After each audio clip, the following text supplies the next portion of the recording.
Hello, everybody. Hello. You're laughing already. I didn't know if I was going to mess it up again. That tells me this is going to be a great episode. I was like, am I supposed to do that? I don't know. We didn't talk about it. Welcome back to the Red Letter Days podcast. We are your hosts. I'm Sean. And I'm Michaela. And we are back for... So the previous episode that you guys will have probably heard 1.9 or whatever with our friend Johnny, that we had scheduled that one for a while back. Yeah. And some things happened. We'll catch you guys up here real quick. We'll do a little recap on what's been going on. April has been a doozy. It's been like a tornado. Yeah. A little bit, but also good things. Yeah. Great things. But just a lot. Yep. A lot of stuff. So, but anyways, we decided, to do this one, on preparation. You'll see it in the title. Since we're almost there, sweetheart. We're like right around the corner. We'll be into wedding season and we're pumped about it. So, but before we get into it, let's do a little catch up because there's so much. It's been a little while. Yeah. A little minute. I almost said. Let's start with a good one, like a high one. Okay. Our daughter. I was waiting for you to chime in. I talk too much, so you need to take the reins a little more. I feel like I talk a lot. No. Okay, so Emma turned 13, which is a big milestone birthday. Yeah. It's very strange. I don't really like having two teenagers. I mean, I do. I love it. They're great kids, but like also she's our baby. Yeah, she's our baby, and like how are they both teenagers now? That's the part I don't love. It like went so fast. But also she's had this little like teenage diva-ness in the best way. She's not like a snarky kid, but she, like for a while. She loves teenage culture, quote unquote, I would say. So yes, she has adopted the teenage culture long before she has officially become a teenager. So yeah, so it feels like in some ways she has always been, I mean, not always, but for a while, been a teenager, but now it's official. So yeah. She had a greof time with her friends. We had birthday week. It's always birthday week around here. Yep. But yes, we had a lot of fun moments. Her birthday always falls right around spring break. Mm-hmm. So oftentimes that means a lot of her friends are out of town. But I think we still made the most of it, even though there was a smaller percentage of them. Yeah, no, I think I was actually pleasantly surprised with how many of her friends could come out to her friend party. We usually do like a friend or a family gathering, dinner, birthday for the kids, and then like a friend thing. Yeah. And so considering it was spring break, I was pleasantly surprised at how many of her friends were actually available and able to come out. So yeah, and we did this cool thing. I don't know if you guys have heard of it, but it's called Swimply. I hadn't heard of it before this. So. Yeah, it's really cool. I have seen it like online in some random thread that I got into and never had a need for it. And then this is great because if anyone knows, for like spring birthdays or fall birthdays, the weather is very unpredictable. Yeah. So need an indoor option around here. Swimply is a site where you can rent private swimming pools. So people who have pools on their property can list them essentially like Airbnb, but for pools. And the one we went to was amazing. It was so cool. Yeah. I mean, even some of the ones that you were showing me on the site and everything, because, you think of something like that and you're like, most of the pools that I see around here are like just above ground, but there's some really nice properties with some like hidden gems of pools and everything. And so this one was, I did not expect to walk through the gate on that property and see that they had a whole pool house. Yeah, it was all indoors. Yeah. It was great. Yeah, it was really, and the guy, the owner came out and walked us through everything. Like, wow, he was just super nice and accommodating. And it was a really nice first experience. Yes, I agree. You hadn't done any other bookings with No. before, right? That was the first experience for you too, right? I just had friends tell me that, they had done it and they enjoyed it. But what a cool idea. Yeah, great idea. We started talking like, man, wouldn't it be nice to be able to like invest in a property? Like this would actually be pretty nice to have something like this. And it seems like it would be pretty substantial as far as just some side income or whatever. Anyways. Yeah, that's a whole getting off topic, but squirrel. It was great. Yeah. So check it out if you're looking for a place to swim. Because we had done like where do they go? Swimply? Swimply.com. Okay. Swimply, like swim and then PLY. Yep. Okay. Like simply, but Swimply. Yeah. That makes sense. Yeah. Very good. Okay. Yeah, that was really fun, and the girls had a great time and good times. Yeah. Yep. Yeah. And then we had a little family gathering too for her birthday, and so those are and then last week we went to the Wooden Shoe Tulip Farm and did some new pictures for another first for me. I hadn't been out there yet. Yeah. It's epic. If you haven't been to that place, you should go. Michaela's been wanting to take us out there for quite a few years now, so it was like 10 years or something like that. It finally happened. Yeah, it's beautiful. It's a bit of a haul for us because it's in kind of Woodburn area in Oregon. So hard to get everybody there, but we did it. It didn't rain on us. No, it was beautiful. Yeah. I'm sure I will eventually share photos. Yeah. But the thing that was cool to me was like it was so accommodating for families and stuff like that. I know you've mentioned that it gets really busy on the weekends, but so busy. When I hear that, I'm like, well, it's pretty out there, I guess, for the pictures and flowers and stuff like that. But there's a whole line of food trucks. There's shops. There's vendors. There's rides. It's a whole thing. It's a festival. Yeah, and then even you said on the weekends there's like hot air balloon rides. Yeah, which I saw a sign for. Like that's pretty legit. It's epic. Yeah, they don't mess around. No, it's really cool out there. So. Yeah, you guys should check that out. What's it called again? It's called Wooden Shoe. Wooden Shoe. The Wooden Shoe Tulip Festival. It's pretty well known. Okay. All right. It's I mean, in that realm. Yeah. The flower realm or whatever. Yeah. Flower realm. Yeah. But it's beautiful. I think it's wrapping up now, but maybe next year. I loved recreating some of the photos because I remember you took Emma up to Woodland. Yeah. Quite a few years ago. And then 10 years. Yeah. She was 3. That was 10 years. Okay. Yeah. All right. And, just adorable photos. And then recreating those now. Yeah. And you sent me some of those side by side ones and immediately I'm just like, oh my gosh, she's getting so old so fast. It feels like it went by so fast. It did. But I love recreation of photos like that. I do too. Memories, and that's really fun.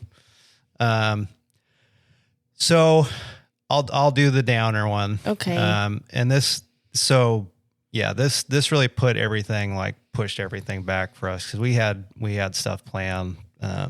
Like literally the next day I was going to have Johnny come out and we were going to do the podcast, but we had a devastating thing happen. We lost our dear cat Milo. Yeah. I think so, some of you will know Milo. He was our introduction into the cat world.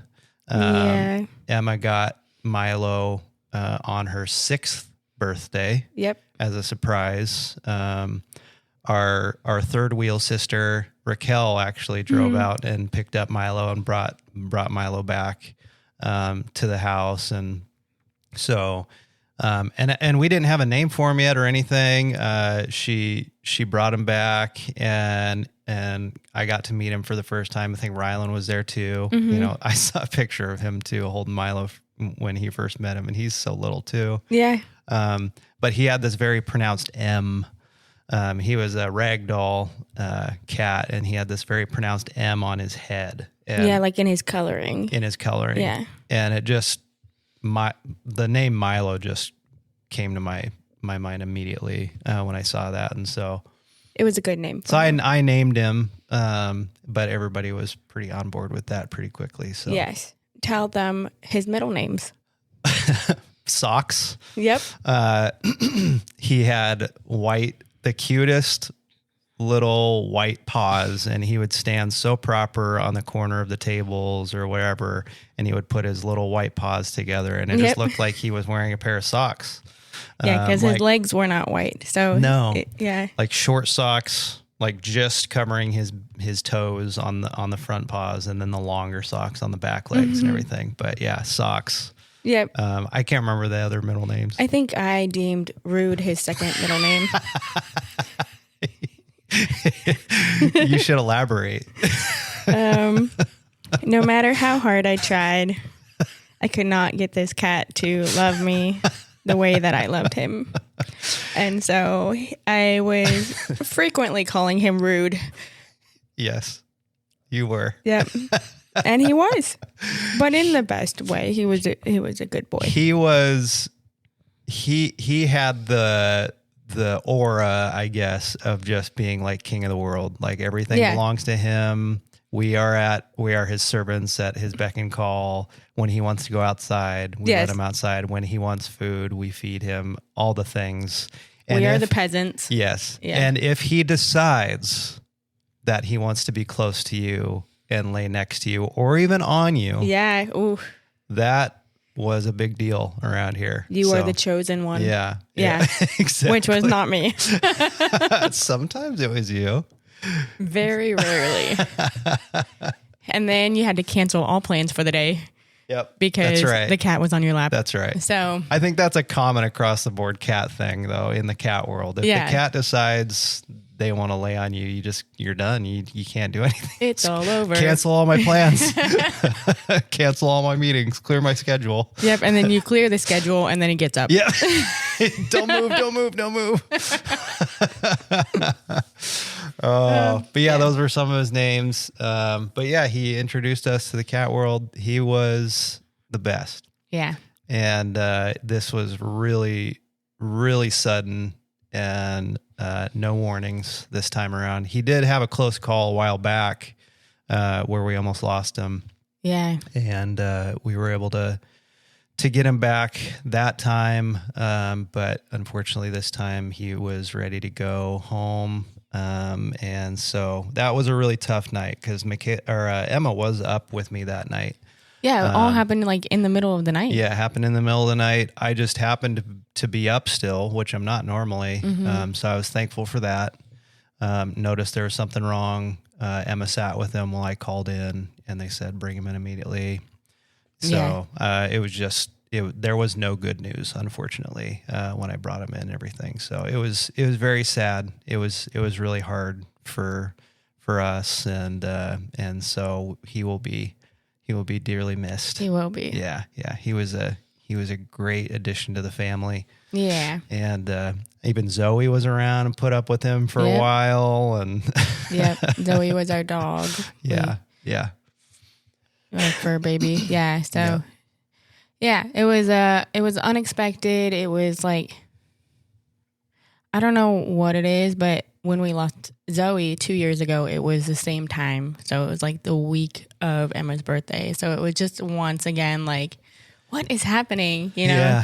So, but I think that, she handled it really well. She was able to focus on the positives and then, we had some celebrate. Good conversations, the two of us that night, when I had to call her and let her know that, cause I fully expected to bring him home that night and everything. I was willing to spend, I don't know how much money we've spent on that cat over the years, but he is the king. Yeah. So it was, every time Emma would be like, but we'll do whatever it takes, right, Mom? Right, Dad? You know, and big eyes. Yeah, exactly what she has done. Like you can picture it. Yeah. Blinking. And so that was really tough. And but yeah, so that was the big bummer of the month.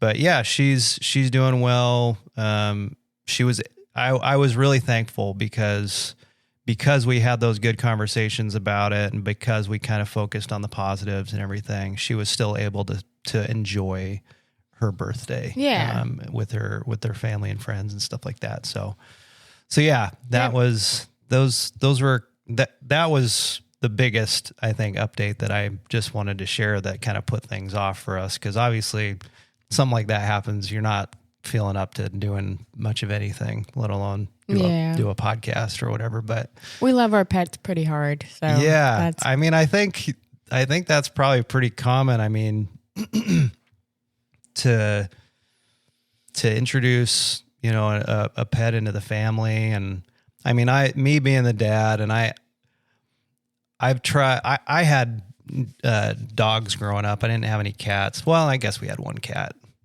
maybe two cats or whatever, but I was never close to the cats at all. I was always close to our dog. My dog growing up, his name was Shadow. And so, but yeah, you just get really, really close. They become members of the family. And so losing them is like really, really tough. Yeah. But like as a growing up, as the dad, I've tried not to get attached because I know what's coming and I know it's going to be my responsibility when the day comes, unfortunately.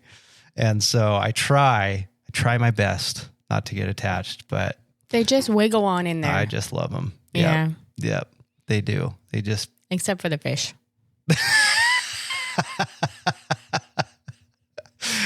yeah. Just keeping it No real. fish. We've lost a few of them. There was no mourning. Sorry. In fact, there might have been a little laughing. But you really can't snuggle a fish. No, you can't. Yeah. So now our little Luna is the solo Batterberry pet, Batterberry household pet right now. Yeah, it's weird. Yeah, but she's doing okay. Yeah. She might seem like she's a little out of sorts sometimes when she meows and everything, but nothing super out of the ordinary for her. She's always been kind of like I can't figure out what's going on in your head. Exactly. She's getting to eat more food now. That's true.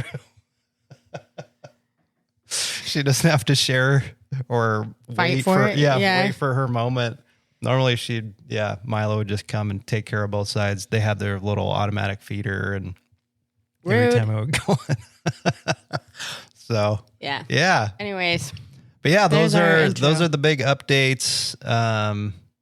There's probably some other things that we've been busy. Like it's been a surprisingly busy quote unquote off season. Yeah. Obviously Easter happened this month too. So a lot of big things happened for Easter and everything at church. And, You've been doing a bunch of shoots. I've had several shoots.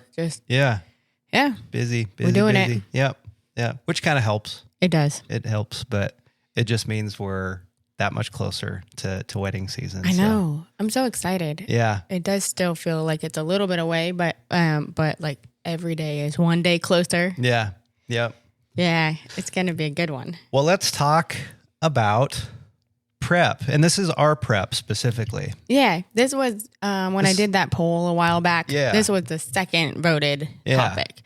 Yeah. This is like our personal prep, necessary prep that how we get ready for a shoot or a wedding day. Yeah. I think I'm probably going to end up just naturally defaulting to wedding day, but it kind of applies to all the things, really. Yeah. I think there are some things in here that I saw in our notes that will apply to other shoots that I've done outside of weddings, but specifically about forgetting things. Yeah. So yeah, because of those instances, I've had to create my own kind of checklist going down the line and making sure we do that. But I think this will be good. All right. Let's dive into it. Let's dive in. Okay. Go for it. So you mentioned checklist, and I would say that is imperative to have a checklist, especially when you are, kind of just getting back into the swing of things or just starting out on some bigger jobs or jobs that, you're not in a regular rhythm to do. So you haven't memorized your checklist yet. If you haven't memorized your checklist, then do a physical checklist, like write it out. Yeah. I would even say if you're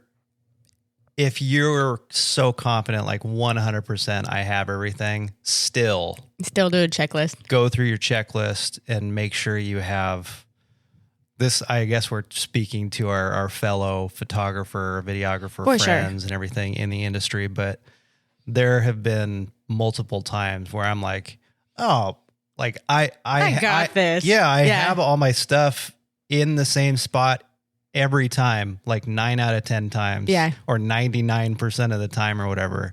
It's that 1% of time where I'm just in a routine. I'm in a rhythm. I have my stuff in their places. I know that I have everything. I've had everything for the past 20 shoots or whatever. Mm-hmm. And then I show up and I'm like, oh crap. Like I decided to switch out a lens because of this one thing that was abnormal. Like it wasn't something I normally do or just something. I think that makes a lot more sense for you since you switch lenses all the time. Yeah. And think I'm like definitely smart for everybody to have a physical checklist.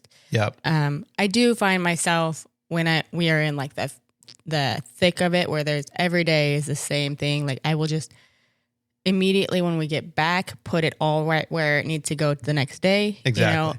Yep. And then it's all right there. Yeah. So I don't guilty. Maybe I should have a physical checklist to check then, but I don't change my lenses. No. So everything stays in one spot. Yeah. But if you're moving them around, then definitely. Yeah. And there's more moving parts probably with what I do. Oh, yes, for sure. On my shoots and everything. So there are more items that I have to make sure that I have, and I have to make sure that they're prepared and ready to go for those shoots. So I'll give you for instance, I guess. Okay. So like for weddings, there's a specific like itemized list that I have for weddings specifically. But when I go and do like a talking head or interview style shoot, that requires a different set of equipment that I wouldn't need to take to weddings. Definitely. And so I have my list with all my items, but then like I can go through and be like, okay, I don't need that for this shoot because this is the shoot that I'm going to. Yes. But as long as I have it on the list and I go through the list and it's there and it's not like out of sight, out of mind kind of a thing. Yeah, that's smart. Which kind of goes along the lines of making sure that we have things on the calendar, for our schedule. Yeah. That's the same exact thing. If it's not on the calendar, I'm not going to make it. I'm not going to go. It's not in the brain. Yeah, it's not in the brain. Nope.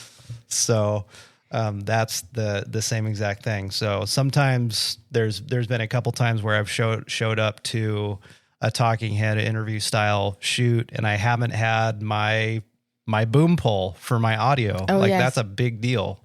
And so, or even a stand to hold the boom pole or, just stuff like that. That's the boom. The boom is the microphone. It's a shotgun microphone that extends out and sits over the talent. And then I can get really close to them for audio source. And so it's nice and crystal clear, kind of like you're hearing now. Yeah. Like, just like this. And so if I don't have that, then that's a big deal. And that's going to be a huge downgrade in audio quality if I have to try to rig something else up. But I do have backups, but I love the boom pole. I love, the sound of that and everything. So that's just for example, kind of a thing.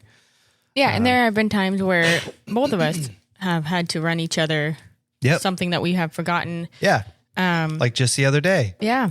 You had to run out a lens to me because I went out I do a lot of real estate stuff and I usually use a specific lens for my real estate shoots, which is really wide. It's a 14 to 30 millimeter lens. I use it for all my real estate shoots. Mm-hmm. For some reason, I swapped out my 24 to 70 f4 lens, which is a lens I never use. And I'm not exactly sure why I even threw it in there. Yeah, I don't know. I can't remember, but I showed up to the site and walked in. I always walk in and meet the folks first, and then I walked out to get everything prepped, and then realized I didn't have my lens, so I called Michaela immediately. I was like, "Oh, can you run it out?" Yeah, and I was able to. Luckily, you were available. Yeah, I think there is an extra layer of paranoia when it comes to days where we know that there's not like a safety net like that. Yeah. So I don't know about you, but I've had countless nightmares, like actual nightmares, of me at a wedding and forgetting something and like a wake up in a sweat. Like one time I had a nightmare of I didn't even have my camera. Like my case was empty. Like you opened your case and nothing was in there. And for some reason in the nightmare it was like ceremony time. And that's when I realized it, which would never happen. But I was like, do I do this on my phone? Like, what do I do? And of course, weddings are always out in the boonies. You can't just call somebody. So I think that for wedding days, especially, there's an extra layer of paranoia, so you can check your list more, like triple check it. Where things like that, when you're switching what you're doing over and over, you maybe can not be as nervous about it, so you don't thoroughly check as much. But it's a good reminder always to have a checklist and go through it. Normally, it only takes one time for me to course correct, and then normally stuff doesn't happen again. But the boom pole thing specifically, twice now I've had an issue, or 3 times. And another thing to check, not just on a checklist of having your gear, is make sure your stuff is charging. I have had instances where my batteries have sat on the charger, or so I thought, all night, and then woke up and they didn't charge, and then you're out of time. So, those kinds of things are the things that through experience, you're like, okay, I need to make sure these are working properly. All of our gear has to be tested to make sure it's working properly. And not the morning of. Nope. You need to be ahead of the game so that you can troubleshoot if you need to. Yep. I've actually been doing a whole day when we get close to getting back into wedding season, where I go through each piece of equipment thoroughly and test everything thoroughly to make sure that everything is up to par, in working order, and ready to go for a new season. Yeah, that's good, because technology can just randomly give out on you. Yeah. And there's no reason for it. Yep. Or, if you use your gear a lot like we do, then it gets tired. It needs some updates or cleanings and all those things. So you definitely have to put in the time to make sure it's all working. You don't have anything go crazy on the day. Yep. Batteries and then cards obviously are the biggest things to make sure that are ready to go. I have a hot take, I guess. Okay. I don't know. Most people in our industry who I see or I follow, they don't keep cards in their cameras. Really? Yeah. They keep them in, a card case or whatever. Like when they're not working, they pull the cards out of their camera and That's terrifying. Yeah. I mean, I guess okay. No, you go. And then I'll tell. But I always keep my cards, like I offload all the footage or hand them to you for images or whatever. And then as soon as I'm done, I will put them right back into the slots in the camera. And so because I don't want to have to worry about one more thing, to like, especially something small like that and everything. And then with you, if we do a wedding and I give my cards to you, then I'll ask, are you done? You're like, yep. So, and then I'll bring them back over and put them back in the cameras. So I think I know why a lot of other shooters do that, even though that freaks me out, because what if you show up and you have no cards? Yeah. That's the reason I was bringing it up, because I can't imagine. Yeah. No, thank you.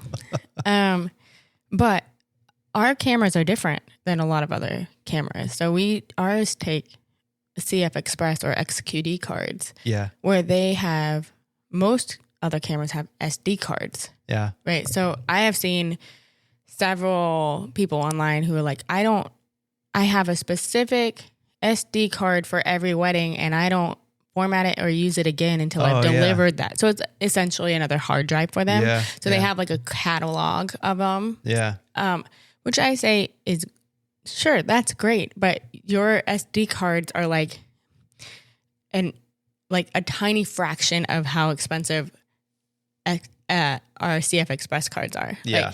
Like you can buy 15 or 10 at least for one card. So like there's no way we could afford to do a card for every wedding and save it. No. I mean, yeah, especially right now because cards have gone up so much. But I mean, it's not like we're not backing them up over and over. So Yeah. Multiple places. So it just seems like there are different ways to do that. So if you do that, that's cool. But don't you ever worry about forgetting cards? Because that would be my scary nervous thing. I'm sure they have a process or whatever, but I hope so. I'm like, yeah. I don't want to have to worry about one more thing. Of course, I do have it on my checklist. Sure. Still. The cards. But yeah, I'll just walk through. Well, and having backup cards because sometimes a card can fail. Right. Here's my video equipment checklist. I'll roll through a couple things that are like random. Okay. That like my fill and the fill rods and the holder. Yeah, nobody's going to know what that is. Do you even know what that is? I have no idea. Like this is just random stuff that I would never need that on a wedding day, but for a talking head interview shoot, sometimes I might need a positive fill or a negative fill, depending on how the light is sitting in that room or whatever. Gaff tape. Tape. You can never have too much tape. Extension cords. Yes. Like that's not something I need all the time. Like most of the time we like to run stuff off batteries for weddings so that we're not creating any more tripping hazards or anything like that. And we can move stuff quickly around if we need. Yeah, but sometimes like I have to put my lights like way far away, and the fall off from the distance means I have to turn the power up. And so that means that'll drain batteries more. So sometimes I just like to put those on power. And so extension cords come into play there. Or what if your battery just fails? Yes. Exactly. What if? Which, and vice versa. What if you lose power and you need battery? Yeah. There you go. Yeah. We have backup batteries and stuff too for that. But yeah, here's the mic boom and holder. But I'll put notes like if needed. So, I mean, obviously I know that, but just that little stuff helps. Maybe we can share a screenshot of your list. I mean, I can't really fit it all in one screenshot, but yeah. Anyways, they're two screenshots. Those are just a couple examples of things that I don't. You would forget them if they weren't on a list. Sometimes I would. Yeah. Yeah. Like, sometimes I might. And so that's just to reemphasize the point. Like, it's good to have visual reminders as part of our routine, For sure. as part of our process, as part of our prep. Mm-hmm. Yeah. Well, I think people underestimate, and granted, not every photo video crew runs the same way we do with the amount of gear we have. I mean, we get teased sometimes for how much we bring. I've been called Batman before. Wedding videography Batman. Batman, yeah. Hey, but you're prepared for anything. That's right. That's true. So actually, one of my clients just said the other day, they really appreciate how I always come prepared for anything. And I felt really good about that. That's awesome. Yeah. I mean, always be prepared. I don't think we were Boy Scouts. You weren't, right? Were you? I wasn't a regular Boy Scout, but I did some Boy Scout stuff. So I think we both kind of have that mindset. Is I'd rather haul it all with us and just have it there in case we need it. Yep. Than not bring it and wish I had. Yep. And so there is so much, not just our cameras, not just, even a tripod or whatever, which you have several. Mm-hmm.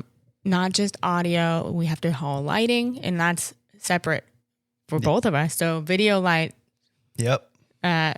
photo lights, like flashes. Yep. And then even stuff to carry our stuff. Yes. The thing to carry the thing. Yeah. Yeah. So because when you get there, you usually have to haul it across something. Yeah. Ooh, let's talk about our favorite piece of gear that we have. Is this your favorite? This is probably, yeah. I think 2 years ago now, I think we've had couple it. years. Yeah. I think we've had it for, I think this will be our third wedding season with it. But I got to the point, because I always try to be efficient with how I pack things and how I maneuver our stuff. So I have cases, like rolling cases and stuff like that for things that have helped with the heavier things, especially like stands and stuff that's like really awkward to hold and carry across a certain distance or whatever. But I decided to finally find like a little cart, like a portable, break down, set up, tear down kind of cart. This is, it's so silly but it's been the most useful tool that I think I've spent money on ever. It cuts our load-in time in half at least, because there's, first of all, for every wedding venue, it's very rare that you pull up and just unload right there. You always have to haul everything. Yep. A great distance. Yep. And when you pull up with a car full of stuff, I mean, we're not like the DJ, but we might as well be the amount of gear that we end up having to bring, especially if we have the photo booth. But so it cuts it down significantly.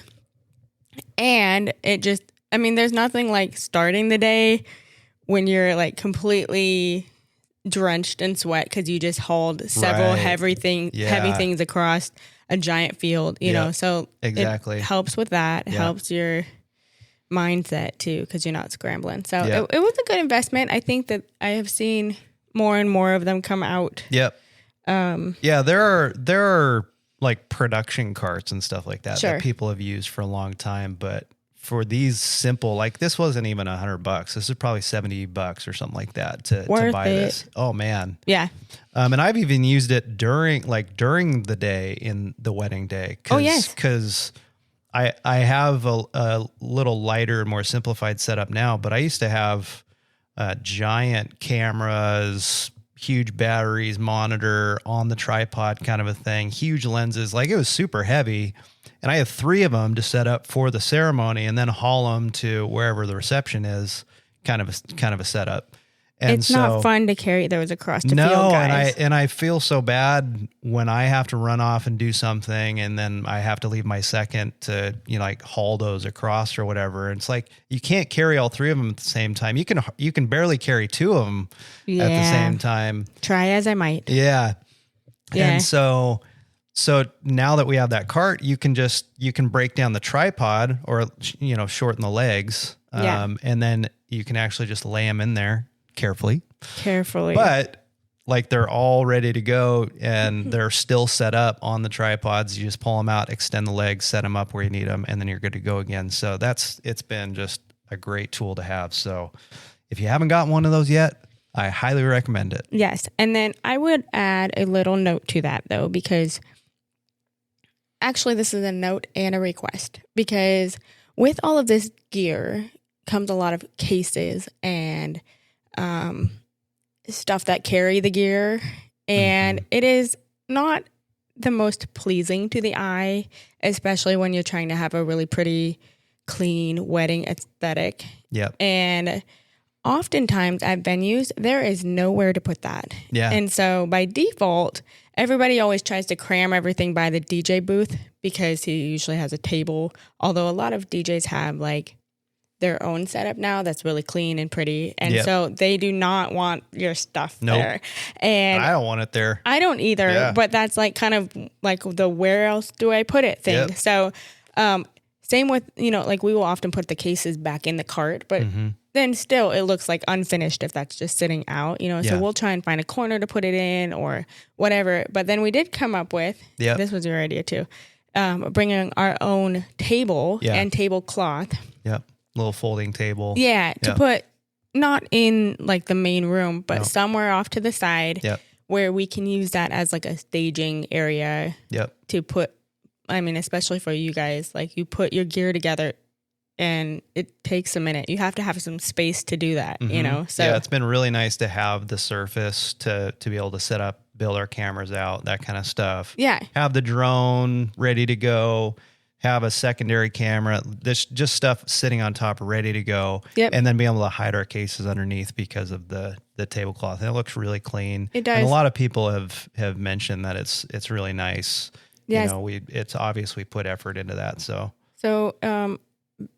venues, if there's a space for that, like, or if there's not, please like think about it. That's, Yeah. you know, like if there's a staging area, better if it's close to where everything's happening so that we don't have to run yep. or get locked out or whatever. Then Yep. that is just a game changer Yeah. for the media team. So anyways, yes, It's a big deal, and it's much appreciated when they do have space like that. Mm-hmm. So that's part of our prep to make sure we have an area yep. like that. Exactly. Bonus points if there's access to power. Yeah, please. That would be great. Yeah. Although we don't rely on No. power there, but like especially if it's a really long day Yeah. and we have to recharge batteries, yeah, that's great if we can have access to power. But yeah, thanks for bringing that up. I totally forgot about that, but that's been a big deal when we know that we can bring it and set it up Yeah. somewhere at the table. Because sometimes we know that we're not going to have any place to set it up anyway, so we just don't worry about it. Yep. So, But anytime we can, we will. yep, exactly. Weather. Whether there's chapter. How do you prep? How do you prep for weather in the Pacific Northwest? Oh my gosh. Okay, so I feel like becoming a weatherman or meteorologist or whatever Yep. it is. Yep. Is that what you call it? Yeah. Is like another hat that we have to wear. And granted, I don't know how it all works, like with the cold front or whatever, but stalking multiple weather reporting sites for hourly, weekly, whatever, watching radar, not just what it says the day is going to be, but actually looking in the space we're going to be, what the radar says. Like, Yeah. this is something we are doing constantly. Yep. Like this is a part of our day Yep. throughout the day. Yeah. Because it matters what the weather's going to do for us. It matters where we're going to shoot, what our plan of action is going to be. It matters what we're going to do with our gear. It's all very important and relevant. Yeah. And it's not just rain or no rain. It's cloud cover or no cloud cover. Yep. It's where's the sun going to be at Yep. what time of the day? Like which direction are we facing during this time of day and all that kind of stuff. Like Yeah. there's so many things that come Is it into going to play be there. windy? Yeah. And then even on the because I fly drone, and so that's like a whole other layer. Because then now I have to check where's the cloud level at. Yeah. You know? Like can I even fly? Because I have to fly a certain feet underneath the cloud level. Yep. And everything. And I have to check airspace. So on top of the weather, I have to check airspace to see if I'm in the proper airspace. Yeah. Like that's been a whole other layer. And if we are in an area where I have to ask permission, like You is have to it- do that ahead of time. Yeah. Is it just through LANC? We call it LAANC. That's through an app that I use to be able to schedule a specific flight in a specific area for a certain amount of time at a certain level, Yeah.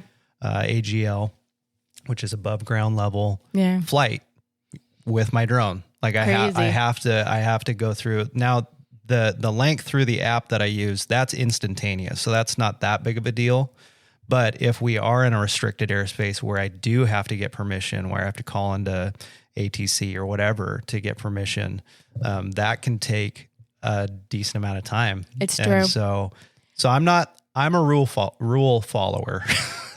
So Yeah. I'm not going to be the guy that shows up and sees something like that and just like, oh, well, I'll just do it anyway.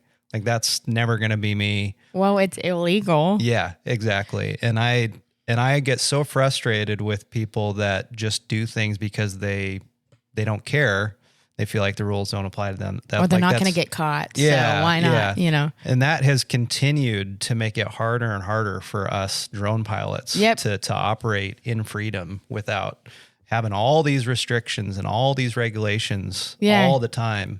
Yeah, you're ruining it for everyone else. Like, come on, guys, do it right. So also, like in case you didn't know, you cannot commercially, which if you're making a profit off of whatever you're doing, you cannot fly a drone commercially without a certification. And it's even more tedious than that. It's the intent of the flight. So not even if you're making money off of it, if you intend to share it for views that is going to give you income or something like that, or promote your company or anything like that. Marketing. Yeah. Yeah. Like that's all covered under the Part 107 license and everything. And so it's a big deal. Which you have to take a full course on. You have to have an exam and you have to renew it.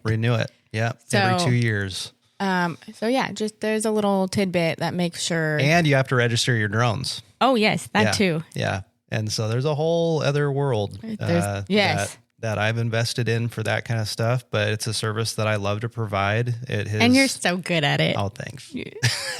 I love it. It's actually become a lot of fun to do it and everything. Like when I was first starting, it was pretty nerve-wracking. Sure. Not only just because I'm flying a drone and I'm like worried about just crashing or whatever, but also because I'm worried about people like coming after me or whatever, like, what are you doing with that drone? And obviously we know people are pretty on edge and everything as far as surveillance and stuff. And so, I do my very best to be invisible, to get the stuff I need within regulations and then leave. I don't like to hover or take too long with that kind of stuff. And so that's good. Hi, Emma. Our daughter. Morning, sunshine. But yeah, so that's a whole other side of the prep that we have to do. Yeah. Is weather and radar. The conditions. It really does affect like our game plan for the day, where our first choice of location is going to be versus where we're going to have to pivot. And I always want to have a backup plan before going into it. Like, so I'm not just on the fly going, well, let's go over here, Yep. Right. So yeah, all of that is part of it. You're being proactive, not reactive. Exactly. Yeah. As much as we can. Sure. Obviously, we have to be ready to be reactive. We're always on our toes, but yeah, absolutely. Another thing, so I know it's getting lengthy, but no is it? Good. Yeah, we're good. Yay. Okay, so the other thing that is proactive is self-care. This is something that's difficult because... But our job is so cush. Yeah, it's such a cushy job. Yeah. What? No. Like we literally we don't do anything and we go out and take pictures and it's super easy. Like, okay, that's a whole like side thing. That could be another podcast episode. Yeah, like what do you do? Yeah. Because nobody seems to fully understand our jobs. But anyways, there is something to the responsibility of knowing that somebody is fully relying on you to capture the biggest day of their life. Yeah. So you have to kind of be responsible about that, right? Like think about putting yourselves in dangerous situations where you could potentially be taken out of commission because you're injured or, trying to take care of a sickness before it becomes a problem. Like avoid getting sick if you can, which is hard, but we do have things like we, just start chugging the emergency or whatever, you know? So those kinds of things are important. Not being reckless. Yep. Taking care of yourself as much as you can. Yep. We have learned this the hard way a little bit. You going to bring up that story? We haven't brought it up, have we? Or did we? I don't remember. I think we might have. We might have, yeah. But yeah, we can circle back to that. Yeah, I mean, there's just for years now there have been like instances where people. I mean, we can't put our family fun on hold because within reason. Yeah. Like I am not going to go try extreme tubing on a lake right now because I probably am going to hurt myself. Yeah. And I cannot have my arms injured or my legs injured. You know what I mean? Yeah. So I'm just gonna be the party pooper and be like, it's kind of cool, like guys. It's kind of like being a athlete or something like that, I suppose. So the story she's referring to, we'll hit that real quick. We had a New Year's Eve wedding that we were booked for, and we decided the day before we did. We were gonna go up to Mount Hood, and have a family snow day and everything like that, and just have a great time. Yeah. And so we found a little spot for the kids to pull out the tubes and play in the snow and stuff like that. And there's this back road that was just full of snow and everything. So we're not expecting anybody, let alone any cars. No. Well, next thing we know, there's this little sedan. Yeah. Just trying its very best to get out from, apparently they drove deep into this area. And I don't know how they even got back to where they did, but they're coming towards us to get out to the main road again. And I'm thinking, oh my gosh, they're going to get stuck. And sure enough, they get stuck. And so long story short, I tried to help them get pushed out of where they got stuck and everything. Just tried rocking them back and forth. I ended up popping my knee out of place. Yeah. And that was really excruciating. That was really painful. But I mean, the wedding was the next day. I had no backup plan. I had nobody else. Obviously, I don't think anybody would even be available. It's New Year's Eve. Yeah. So, but yeah, did I put a brace on my knee or wrapped my knee or something like that? Yeah. We drugged you. Yep. Took pain pills. But made it through. Yes. And the film turned out, actually, I was pleasantly surprised with how much coverage I was still able to get, considering. But yeah, those are the kind of things you keep in mind, like not putting yourself in situations where you could potentially get hurt because people are relying on you for those. The wedding days specifically, those are moments that cannot be recreated. Yeah. And so not only being prepared and ready to go to get the shot on the day, but the self-care in preparation to be there, and so they can count on you for that day. Yeah. It's a big deal. So like, that was a good getting learning sleep. lesson. Yeah. Yes. Yeah. Even like getting sleep the night before, just if you can. If you can. Still to this day, I struggle. Like if I know we have a wedding the next day, I'm like, It's like the anxious butterflies. Yep. Like exactly anticipation. Yeah. But yes, trying as best as you can, being smart about that, right? Yeah. Not going out and partying or whatever, Oh, you know us. You know us. But those kinds of things, like taking care of yourself. Unless our friends call us out for dessert and drinks after 8:30, 9 o'clock at night. Oh, man. Shout out. We love you guys. That's just proof of our love. Oh, man. I don't remember the last time we left the house at that time. Yeah. We're so old. We are, but we aren't. It's funny. We're pretty young parents, and we got married young. So like we are young. We're only 41 years old. Yeah. But we've been married for 21 years this year. Yeah. And we have an almost 18-year-old son. So we're in a much later stage of life for our age. And so that always is funny. Yeah. Because we kind of get set in our ways like an old married couple. It's true. Which I'm good with. I mean, we're kind of old souls, so it works. Yeah. I love getting old with you. Oh. So romantic. So romantic. Like whenever you see the videos of the old couples like going for walks in the park or whatever, stuff like that. Cute. I'm like, well, that's going to be us someday. Okay.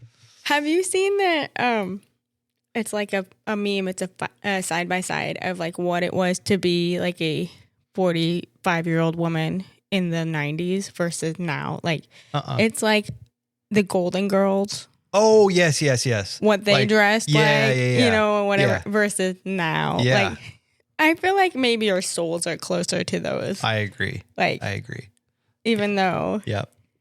40-year-olds look like 20-year-olds or whatever now. Right. So, Yeah. yes. Anyways. Yeah, I'm not afraid of getting old at all. So And that- I'm enjoying the journey. Likewise. Yep. It'd be great if, you know, the body moved a little bit faster or without aches and pains, or, you know, those kinds of things. But it's fine. If my knees didn't hurt after a wedding day or whatever, but it's fine. Yes. I will take it. Yeah. Okay. I also have clothing and shoes on the list. It's a big deal. Like it might sound silly to some people, but it's kind of a big deal. Yeah, I mean, it's good to have a plan on what you're going to wear and make sure it's functioning properly. Yep. And No wardrobe clean. malfunctions. Yeah, I had one of those ones. Gaff tape to the rescue. Oh my gosh. You guys, it was like a jumper. So it was a one piece, and it was really cute. It was like my favorite wedding outfit because I didn't have to worry about like Yeah, it was adjusting perfect. things. Yeah. And right before the ceremony.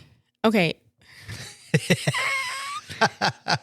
First of all, Mackenzie was shooting with me, and I love her dearly. She's amazing. We need to have her on too. Yes, we do. She's always reminding me that I need to drink water. It's good. It's Thank you, a great quality to have. But I don't like to have to worry about finding a bathroom on the wedding day. Like, obviously you need to. I get it. But like, I'm busy. Yeah. Right. So Got things to do. I got things to do. Yeah. So she's always bringing me water, especially on a hot day like this day. Yeah. And so then I had to go to the bathroom. Yeah. Well, when you're in a one piece and it zips in the back, Yeah. it's hard. Yeah. Okay, I figured it all out, but somehow when I re-zipped it this time, it broke the zipper. Mm. And so my whole backside Mm-hmm. was exposed. And I didn't realize this until like we're about to start the ceremony. And I'm like, wow, it's like breezy.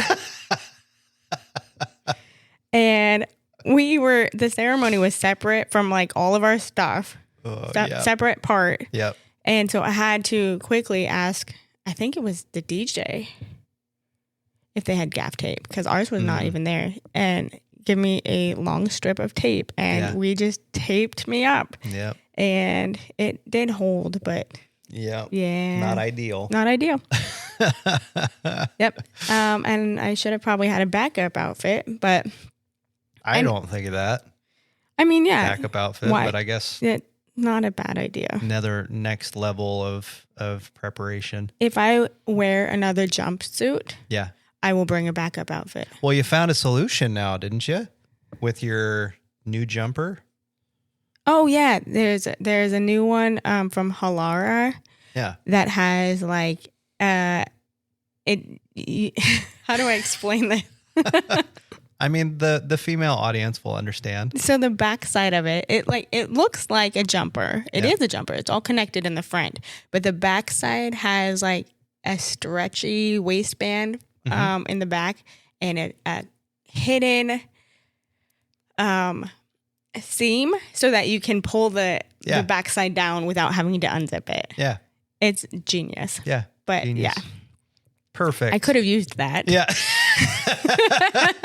Hindsight. Yeah. But anyway, there's nothing worse than going to put on your outfit or shoes and you're, getting ready to go. So you don't have a full day to clean it and finding it's dirty or broken or ripped or whatever. So Yeah. this is one thing for us when we're in the thick of it.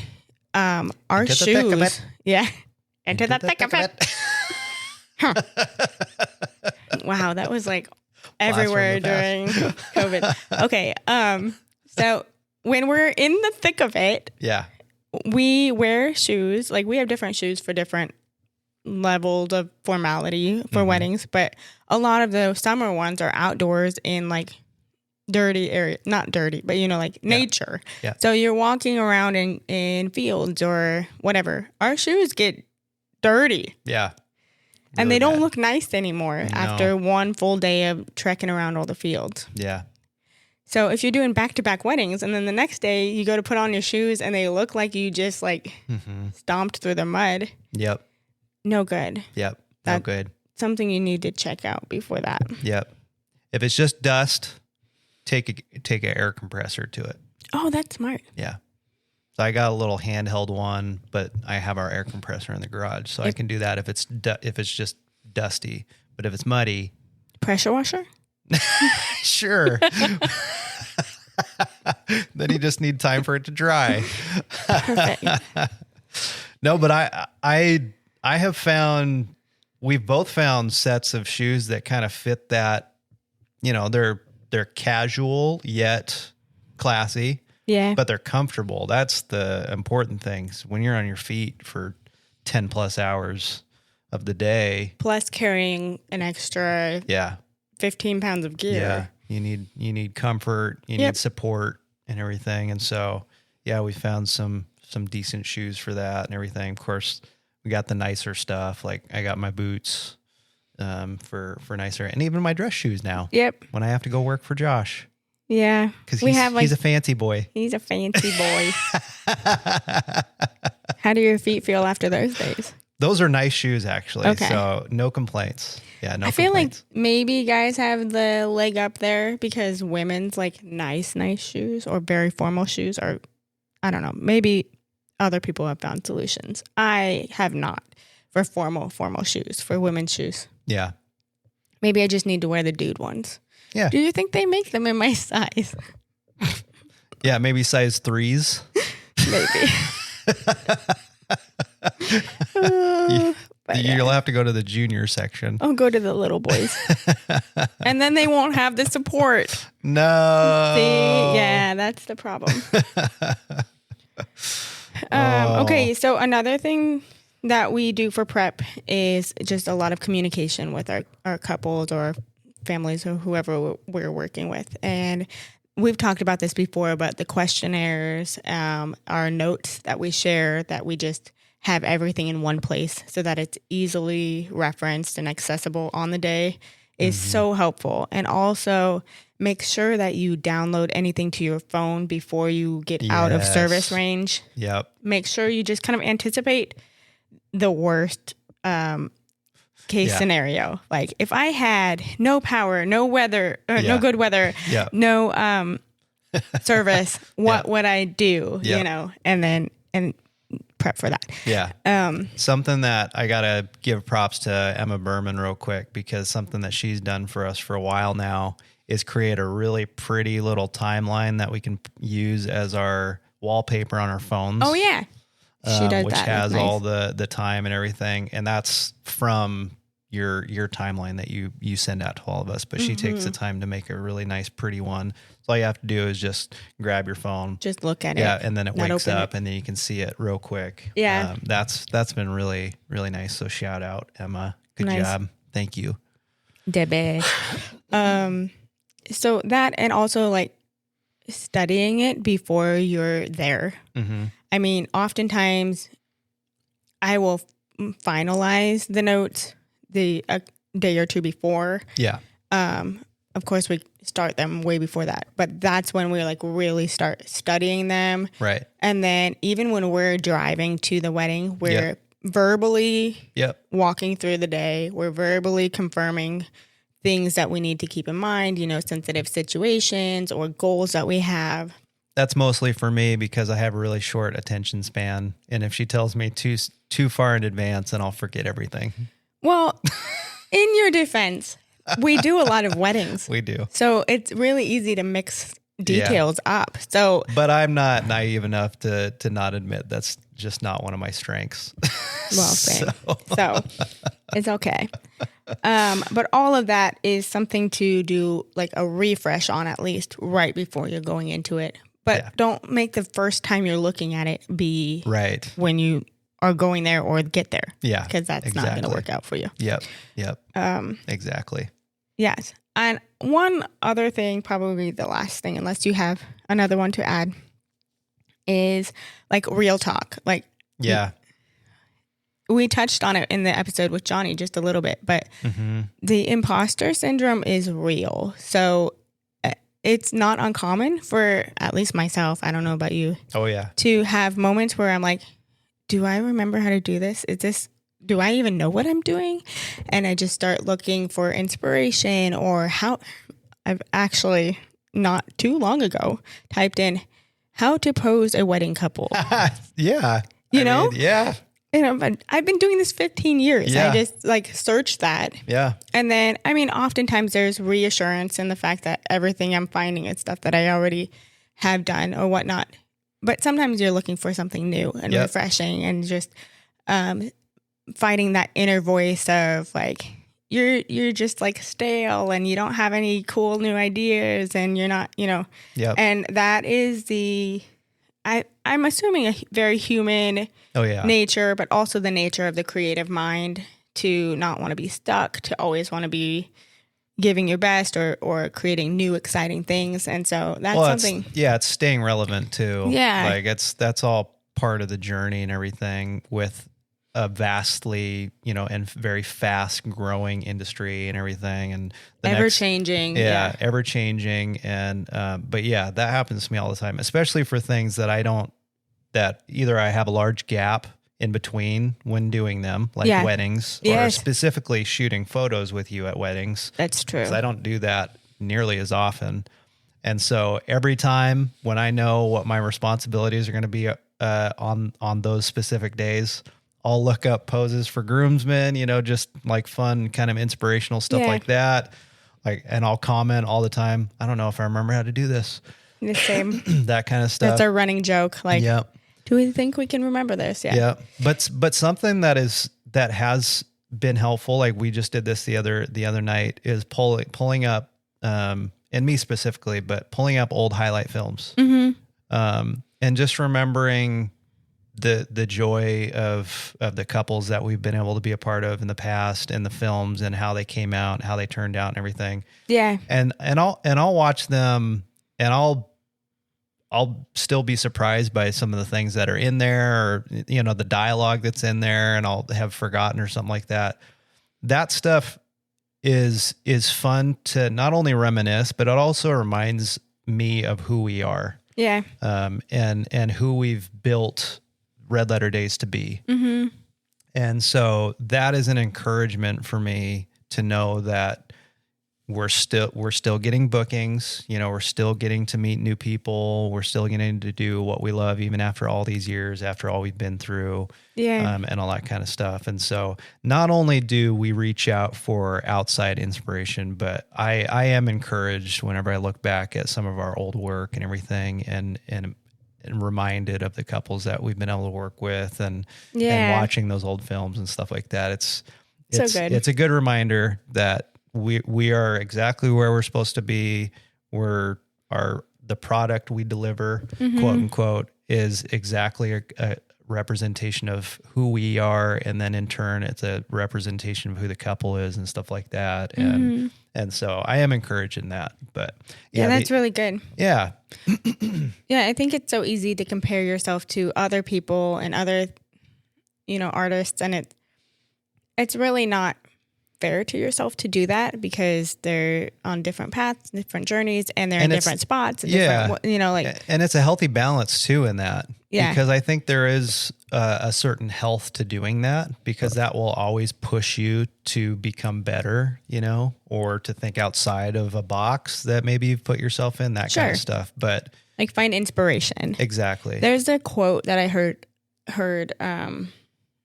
pretty early on in doing this, and it stuck with me. It was, the only photographer you should be comparing yourself to is your earlier self. Yeah. And that's good.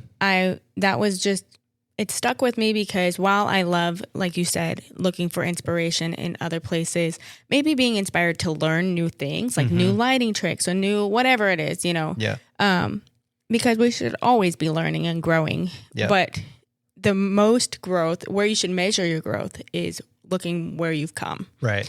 And I like that. Yeah. I think No, it's healthy to have both. Like you It's said. good. I think that's a life thing too, just in general. Yeah. Because I think naturally we as humans, especially nowadays when we have access to all this social media and stuff, you're constantly comparing your life to other people. That's true. And so the important thing is that you see how far you've come. Mm-hmm. Like if you were able to come face to face with yourself 10 years ago and have a conversation, they were able to see where you're at now and everything. Like what would they say? They wouldn't be disappointed in you, I'm sure of it. Mm-hmm. And so they would be like just pumped beyond belief. Like, I can't believe, so that's something to keep in mind for us today. For sure.